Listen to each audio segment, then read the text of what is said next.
8 vite i paralizuar e pa asnjë ndihmë, Bajram Çuni përballet me jetën në kushte jashtëzakonisht të rënda sociale.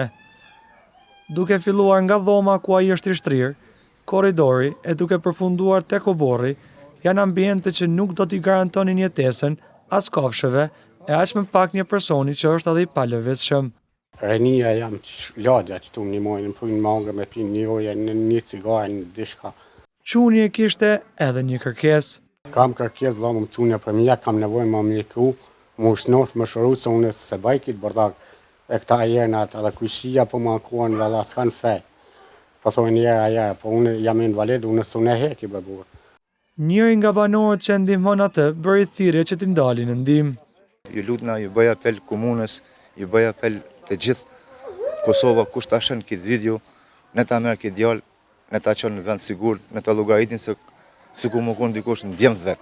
Për shkak të kushteve të rënda, djali i tij 8 vjeçar po mbikëqyret nga motra e tij, ku ky i fundit është i vetëm dhe i harruar nga të gjitha organet kompetente.